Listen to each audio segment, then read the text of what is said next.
오늘 말씀은 전능하신 하나님에 대한 부분이에요. 아브라함에게 나타나신 전능한 하나님. 하나님은 아브라함에게 나타나셔서 자신을 이렇게 표현하셨거든요. 창세기 17장 2절 말씀 한번 볼까요?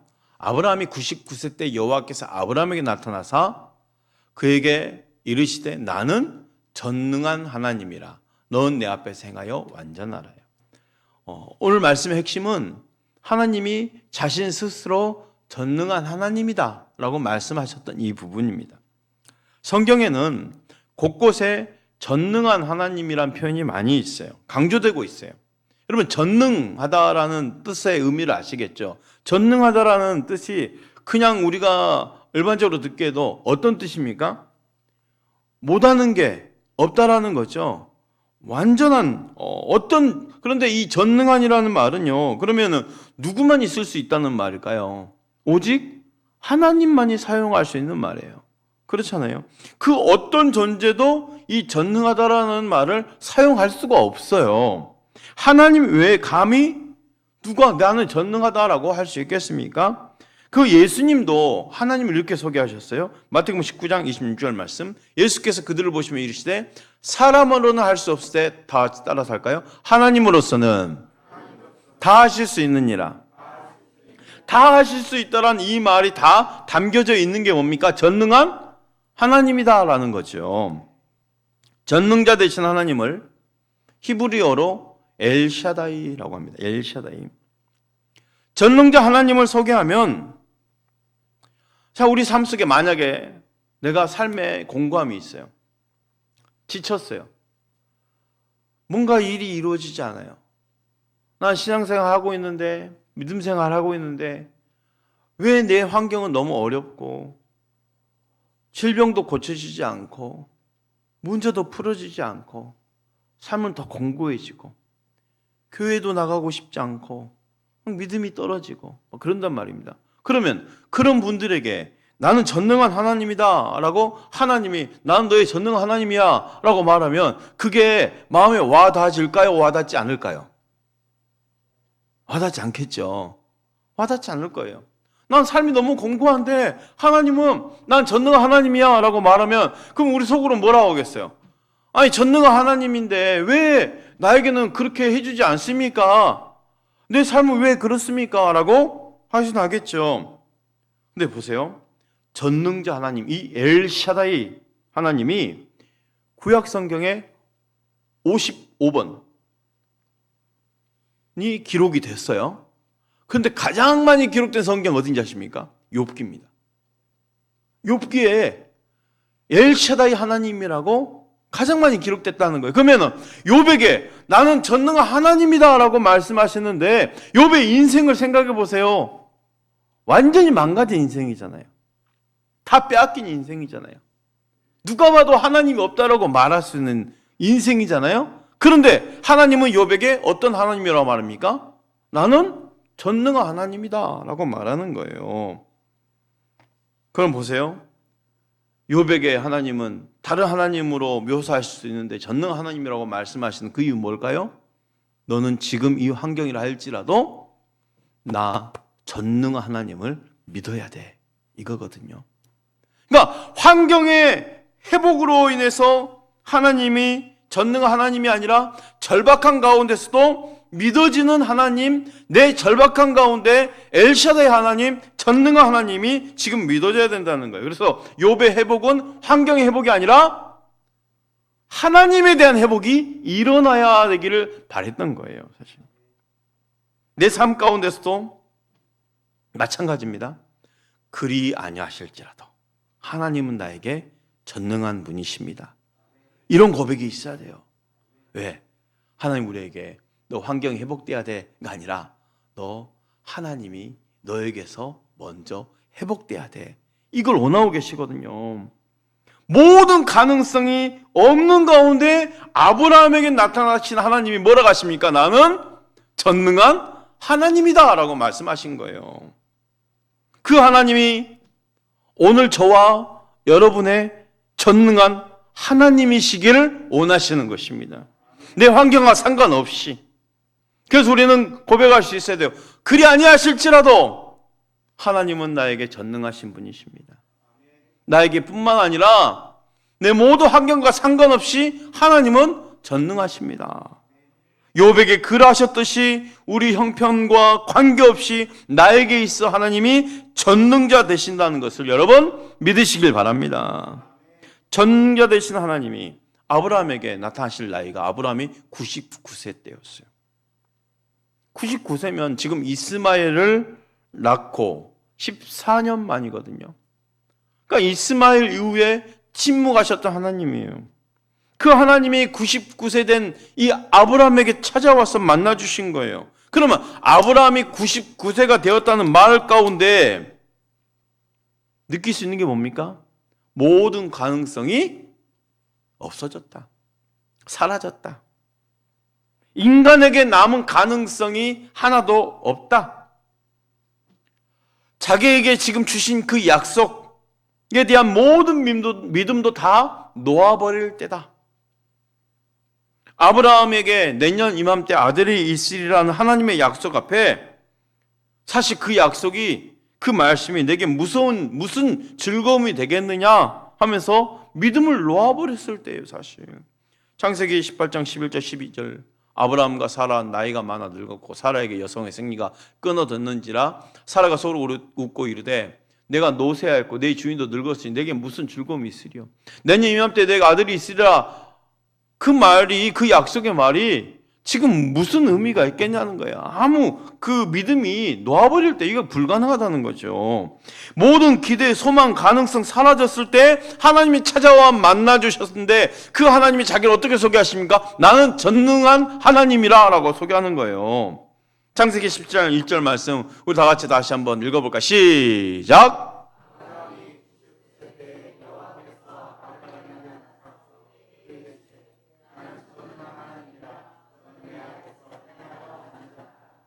하나님은 전능한 하나님이셨습니다. 만약 하나님에게 불가능한 일이 있다면 그분 하나님이 아니지요. 하나님 온 세상을 향한 선포예요. 사실 아브라함에게만 선포하신 게 아니라 사실 온 세상을 향한 선포거든요. 나는 전능한 하나님이다. 고난 중에 있는 사람들을 향해서도 선포하시는 거예요. 나는 전능한 하나님이다. 실패하여서 앞날을 보지 못하는 사람들에게도 말씀하시는 거예요. 나는 전능한 하나님이다. 무엇이라도 할 수 있는 그 모든 환경에서 능력이 되실 수 있는 하나님이신 거예요. 찾아오신 하나님이 아브라함에게 왜 전능한 하나님으로 자신을 선언하셨을까요? 아브라함이 지금 하나님과의 믿음에서 흔들리고 있었기 때문에.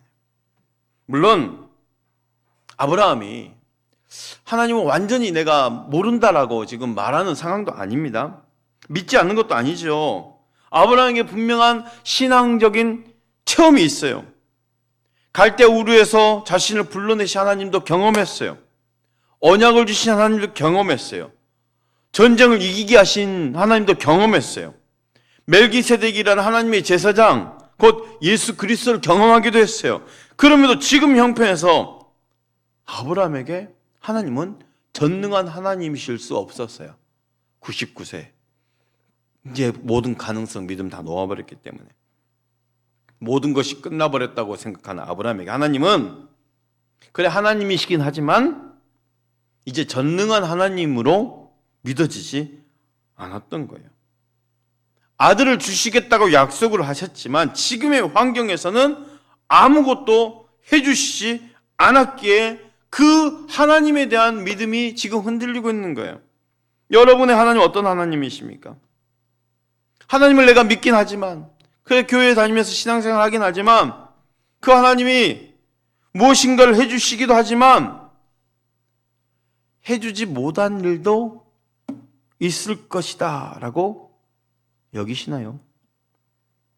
우리는 우리가 믿는 하나님이 내 삶을 통해서 뭔가 증명되어야 한다고 생각하고들 있어요. 내 삶을 통해 하나님의 하나님으로 보여져야 내가 믿을 수 있겠습니다 라고 말이죠. 그런데 지금 내 삶에서 하나님의 살아계심이 그 증거가 보이지 않는다고 해서 우리가 그 하나님의 전능하심을 믿지 못해서는 안 된다라는 거죠. 절대 그럴 수 없습니다. 하나님, 내가 불가능하다라고 생각하는 그 큰 요구도 하나님 앞에서는 아무것도 아닌 거잖아요. 지극히 작은 거잖아요. 하나님 보시기에 그 작은 것 하나 이루어지지 못했다고 안타까워하는 분이 아니시라는 것이요. 하나님 그것과 상관없습니다. 하나님은 오직 전능한 하나님이셔요. 나의 그 모든 요구에 응답하지 않다 하시더라도 하나님 그것 때문에 안타까워하시는 분이 아니시거든요. 그냥 하나님은 하나님 스스로 전능한 하나님이세요. 요셉이 노예생활 10년, 감옥생활 3년 했어요. 그 기간 동안 하나님 역사하지 않았습니까? 그냥 침묵하셨을까요? 아니죠. 오히려 그 기간은 하나님의 섭리가 아름답게 펼쳐지고 있는 기간이었어요. 성경은 요셉의 그 기간을 뭐라고 합니까? 요셉이 형통하였다고 그랬어요. 하나님은 그렇게 보이지 않는 가운데도 형통을 주실 수 있는 분이라는 거죠. 하나님은 모든 것 포기한 아브라함에게도 14년 만에 나타나 만나셨어요. 영적 잠을 자고 있는 아브라함에게 하나님을 깨우고 있는 거예요. 나는 전능한 하나님이다. 이 말씀은 나는 능치 못한 일이 없다. 약속을 능히 이루실 것이라는 거예요. 지금 너의 상태와 아무 상관없어. 너의 상태와 상관없이 약속을 이루어 줄 거야. 이게 하나님이다. 하나님은 아브라함에게 가능성이 있을 때에 전능한 하나님으로 선언된 것이 아니라 모든 가능성이 사라진 때에 전능한 하나님이라고 지금 선언하셨다는 거예요. 그렇다면 그 전능한 하나님이 아브라함에게 무엇을 요구하고 계십니까? 욥의 시련 앞에서도 여전히 하나님은 그 모든 환경이 무너진 가운데 전능 하나님이라고 하셨거든요. 그럼 무슨 의미겠어요? 전능한 하나님으로 인정을 받기를 원하시는 거예요. 그건 곧 믿음이거든요. 하나님은 욥을 회복시키신 후에 난 전능한 하나님이라 하신 것이 아니에요. 그 정말 모든 것 잃어버리고 씹혀 좌절하고 그냥 다 빼앗기고 그냥 구더기 인생처럼 놓여있는 그 욥에게 전능한 하나님으로 불려지기를 원했다는 거예요. 전능한 하나님으로. 그 시련, 그 아픔, 그대로 그 안에서 전능한 하나님이라고 믿어지고 고백되어지기를 원하셨어요. 아브라함에게도 마찬가지입니다. 하나님은 아브라함에게 아들 먼저 주시고 전능한 하나님이라 하신 것이 아니었다는 거예요. 모든 가능성이 사라진 그 현실 그대로에서 나는 전능한 하나님이라 하셨어요. 왜 그랬을까요? 아브라함에게 먼저 믿음을 회복시키길 원하셨다는 거지. 환경의 회복이 먼저 아닙니다. 믿음의 회복인 거예요. 난 전능 하나님이야. 믿어라. 너 환경 회복이 먼저가 아니야. 먼저 믿어라예요. 먼저 믿어라. 전능하신 하나님에 대한 믿음의 회복이 우선이었다는 거예요. 약속의 아들을 주시기 전에 말이죠. 그 약속의 아들을 주시기 위해서 믿음을 회복시켜 주시는 거예요. 약속의 시련을 눈앞에 두고 있는 아브라함이 믿어야 하는 하나님은 전능한 하나님이셨습니다. 하나님은 능치 못하실 일이 없는 전능한 하나님이십니다. 하나님은 나의 형편에 의해 판단되어지는 하나님이 아니라는 거죠. 하나님은 나의 이성 가운데 이해되어지는 그 하나님이 아닙니다. 전능하신 하나님의 요구가 무엇이 필요해서 하는 것이 아니죠. 나 이거 필요하니까 너 이거 해줘야 돼. 나 전능 하나님이야. 이게 아닌 거예요. 창세기 17장 1절 다시 한번 볼까요? 아브라함이 99세 때 여호와께서 아브라함에 나타나서 그에게 이르시되 나는 전능한 하나님이라. 따라합시다. 너는 내 앞에서 행하여 완전하라. 너는 내 앞에서 행하여 완전하라. 이건 무슨 말입니까? 너 지금 모든 불가능한 그 상황 가운데서 온전한 믿음을 가져라 이 말이에요. 믿음을 가져라. 여러분, 나에게 전능한 하나님이 되시기를 원하신 그 하나님이 우리에게도 똑같은 요구를 하시는 거예요. 믿음을 가져라는 거예요. 불가능한 환경과 상황 속에서 그리 아니지 하실지라도 나는 하나님이 전능한 분이심을 믿습니다. 이 믿음을 먼저 요구하시는 거예요. 우리 주님도 보십시오.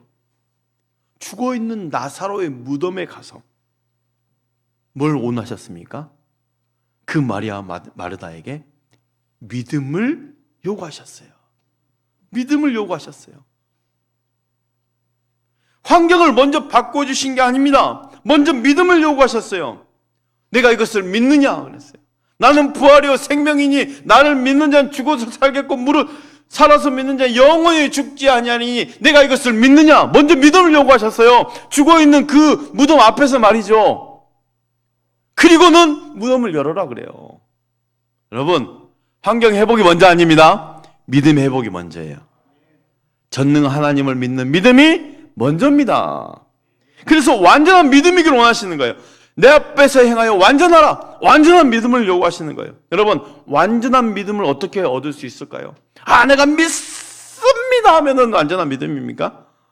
힘줘서 믿으면 완전한 믿음입니까? 완전한 믿음은요, 오직 기도를 통해서 얻을 수 있어요. 그냥 믿는다고 해서 나 믿어요. 우리가 믿는다고 말하는데 왜 안 됩니까? 완전한 믿음이란 오직 기도를 통해서. 예수님이 사랑하는 제자 베드로, 요한, 야곱을 데리고 변화산에 오르셨잖아요. 변화산 놀라운 역사가 일어나는 시간에 산 아래 어떤 일이 벌어져 있습니까? 큰 소동이 일어났어요. 한 아버지가 귀신 들린 아이들을 데리고 예수님 찾아온 거예요. 그런데 예수님 계시지 않자 그 제자들을 보고는 이 귀신 들렸는데 쫓아내달라고 예전에 예수님이 하셨는데 당신들이 좀 해주려고. 그러니까 그 나머지 제자들이 항상 예수님과 같이 했을 때처럼 그렇게 하면 되겠다 하면서 했던 것 아닙니까? 그런데 쩔쩔매면서 하지를 못하는 거예요. 그러자 그 아이 아버지가 예수님 산에서 내려온 것을 보면서 예수님 앞에 서는 거예요. 그리고 할 수 있거든 내 아이를 낳게 해달라는 거죠. 그렇죠? 뭐라 합니까? 할 수 있거든이 뭔 말이냐. 자식의 아픔을 가지고 주님을 강청하고 이 아이 아버지에게 주님 주신 말씀이 이렇습니다. 마가복음 9장 23절 말씀. 예수께서 이르시되 할 수 있거든 무슨 말이냐. 합시다. 믿는 자에게는 능히 하지 못할 일이 없느니라. 믿는 자에게는 능히 하지 못할 일이 없느니라 하면서 아버지의 경청에 아이를 괴롭힌 귀신을 쫓아내셨어요. 그 기적의 현장을 떠나서 다른 사역지로 가는 중에 제자들이 이제 묻는 거예요. 주여, 우리도 그렇게 말했는데 왜 우리는 할 수 없었습니까? 그때서 물어보는 거죠. 그럼 제자들이 믿음이 있었습니까? 없었습니까? 처음엔 믿음이 본인들이 있다고 생각한 거죠. 그렇잖아요. 우리도 그렇게 했는데 왜 우리는 안 됐냐는 거예요. 그때 주님이 하신 아주 유명한 말씀이 있어요. 마가복음 9장 29절 말씀. 함께 읽을까요? 시작. 이르시되 기도 외에 다른 것으로는 이런 종류가 나갈 수 없느니라. 아멘? 완전한 믿음이라는 것은요, 기도를 통해서 이룰 수 있는 거라는 거예요. 내가 믿습니다 한다고 해서 완전한 믿음이 되는 것이 아니고 기도를 통해서 완전한 믿음을 소유할 수 있다는 거예요. 기도의 능력이에요. 우리는 전능하신 하나님을 온전히 믿을 만큼의 믿음을 달라고 기도해야 됩니다. 내 불완전한 그 환경 속에서, 불가능한 환경 속에서, 실패의 환경 속에서 하나님 나의 전능 하나님이십니다 라고 우리는 고백할 수 있으려면 그냥 입술의 고백이 아니라 정말 하나님 나의 전능 하나님이심이 될 수 있는 그런 기도가 있어야 된다는 거예요. 하나님 우리에게 주시고자 하시는 많은 것들을 믿음이라는 그릇에 담을 수 있도록 여러분 기도하시길 바랍니다. 여러분 그 기도의 그릇에 그 믿음이 담겨져 있기를 축복합니다. 전능한 하나님을 믿을 수 있는 믿음이 담겨질 수 있기를 축복합니다. 특별히 하나님은 우리 기도 가운데 하나님이 아버지라 불려지기를 원했어요. 왜 그랬을까요? 아버지와 자녀의 관계잖아요. 자녀는 무엇이든지 요구할 수 있는 거예요. 무엇이든지. 그렇잖아요. 그 어떤 것도 말할 수 있는 거잖아요. 설령 아버지가 주지 않아도 자녀는 그냥 조를 수도 있는 거예요. 그렇잖아요. 자녀니까. 아니 전혀 부자지간도 아닌 길거리에 있는 애들이 막 지나와서 너무 해주세요 그럼 그 미친놈이죠. 근데 내 자녀는 뭐든지 구할 수 있잖아요. 그러니까 하나님은 우리에게 아버지라고 지금 말씀하신 거예요. 특히 기도에 대해서 말이죠. 아바 아버지 되시는 거예요. 자녀가 아버지에게 구하듯이 무엇이든지 구하시길 바랍니다. 아버지께서 정리해 주시죠. 필요한 것들, 주어서는 안 되는 것들을 정리해서 다른 좋은 것들을 주시든지. 아직 아니야 대신 다른 거 줄게 하면서 말이죠. 오늘 또 우리의 기도, 우리의 간구, 그 믿음을 더 키워낼 수 있기를 바랍니다. 전능하신 하나님이 나를 향한 또 하나의 요구가 있어요. 지금 전능하신 하나님에 대한 말씀을 나누고 있기 때문에 이 전능하신 하나님이 나의 하나님 되게 하는 정말 필요한 요구는 바로 성령입니다. 따라합시다. 성령을 받으라. 성령 충만하라. 사도 바울이 에베소 교회에 방문해서 했던 질문이 있습니다. 그런데 이 질문은 사실 사도 바울만의 그 질문이 아니라 곧 우리를 향한 우리 주님의 질문이기도 합니다. 에베소 교회만을 향한 질문이 아니라 오늘 우리 교회와 저를 향한 여러분을 향한 주님의 질문이기도 합니다. 너희가 믿을 때에 성령을 받았느냐? 이 질문이었거든요. 사도행전 19장 1절 2절 말씀. 아볼로가 고린도에 있을 때 바울이 윗지방에 다녀 에베소로 와서 어떤 제자를 만나 이르되 너희가 믿을 때 성령을 받았느냐? 여러분 이 질문에 정말 담겨져 있는 온뜻이 뭘까요? 예수를 믿으면 당연히 뭘 받아야 된다는 거예요? 성령을 받아야 된다는 거예요. 이게 당연한 거라는 거예요. 너희가 믿을 때 성령을 받았느냐? 그리스도인이라면 반드시 성령을 받아야 된다라는 전제 가운데 던져진 질문입니다. 성령을 받지 않으면 안 된다는 거예요. 예수 믿는 사람들이 내가 믿을 때 성령을 받아야 된다는 것은 당연하다는 거예요. 성령으로 말미암지 않고는 교회가 교회될 수 없고 성도가 성도 될 수 없는 것이죠. 우리가 더 많이 배워서 더 많은 것을 보아서 더 많은 것이 흘러서 온전한 성도, 온전한 교회, 완전한 믿음이 될 수 있는 것이 아닙니다. 제자들에게 주님이 주신 말씀이 있죠. 요한복음 14장 26절 말씀. 보혜사 곧 아버지께서 내 이름으로 보내신 성령, 그가 너에게 모든 것을 가르치고 내가 너에게 말한 모든 것을 생각나게 하리라. 제자들 향한 예수님의 모든 사역이 성령 안에서 열매를 거두게 될 것이라는 말씀이죠. 성령의 임재야말로 전능하신 하나님을 내 삶 가운데서 체험할 수 있는 절대 원리라는 거예요. 성령입니다. 그래서 성령 충만은 선택이 아닙니다. 내가 받고 싶으면 받고 받고 싶지 않으면 안 받고가 아니에요. 주님의 명령입니다. 그럼 반드시 받아야 된다는 거예요. 요한복음 20장 21절 22절 우리 함께 읽을까요? 시작. 예수께서 또 이르시되 너에게 평강이 있을지어다. 아버지께서 나를 보내신 것 같이 나도 너희를 보내노라. 이 말씀을 하시고 그들을 향하사 숨을 내쉬며 이르시되 성령을 받으라. 성령을 받는 것은요 선택 문제가 아닙니다. 반드시 받아야 되는, 그리스도인이라면 믿을 때에 성령을 받아야 되는 것. 전능하신 하나님을 믿는 이 믿음이 성령 충만해야 믿을 수 있음을 믿으시기 바랍니다. 오늘 하나님은 저와 여러분에게도 전능하신 하나님으로 불려지길 원하시네요. 우리의 환경에 상관없이, 내 환경에 상관없이 나는 전능한 하나님이다. 환경을 다 이루어주시고 거봐 내가 전능한 하나님 맞지? 이게 아니라는 거예요.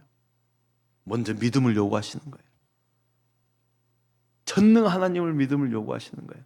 이 믿음은 어떻게 온전해질 수 있습니까? 기도를 통해서. 기도라는 그 그릇 가운데 믿음으로 전능한 하나님으로 불려질 수 있는 믿음이, 그렇죠? 그러기 위해서 더 성령 충만하시길 바랍니다. 성령의 임재 사모하시길 바랍니다.